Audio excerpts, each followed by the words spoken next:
I chose to come to Ohio State because I knew I would have every opportunity that I wanted available to me, and also every opportunity that I didn't even know I wanted when coming in.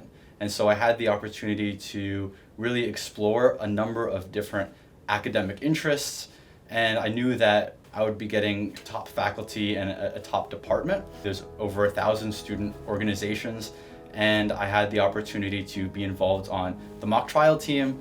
And also when I wanted to study abroad, I found that Ohio State, unsurprisingly, had a very robust international affairs department. And so I was really able to kind of pursue all the different interests that I had during my time here. One thing that somebody said to me coming in, which I found to be very true, is that you can always make a large university feel small.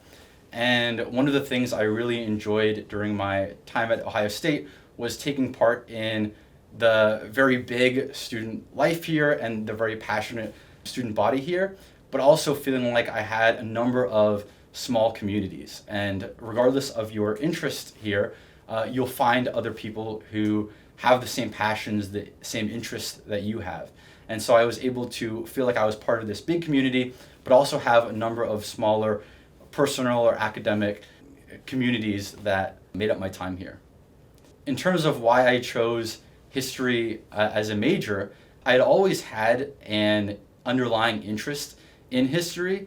I always loved learning about different cultures and time periods and societies. And when I came to Ohio State, it was one of a number of areas that I was interested in learning more about. And my freshman year, I had the opportunity to take a number of GE courses in history, which I really enjoyed and wanted to kind of take more of. And I also knew that I wanted to pursue law school after my university education. And history seemed like a great way to improve my reading skills, my analytical skills, my writing skills, all of which are very foundational to being a law student and an eventual lawyer. I think that one thing that all history majors have in common is that we're all inherently curious or passionate about something. Academically, obviously, history, but also we all had a number of personal or extracurricular interests and passions. I found that in our history cohort, we all varied very much in terms of what those interests and curiosities were.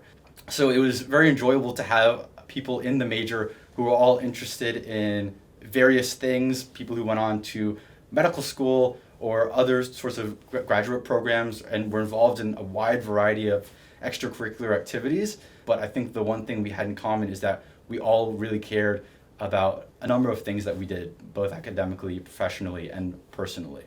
I'm very naturally curious about the world that I live in, kind of the time period I live in, and how the life I lead fits into this broader human story. And so that was what really drew me to history, and I think that's something I shared with all my other fellow history majors.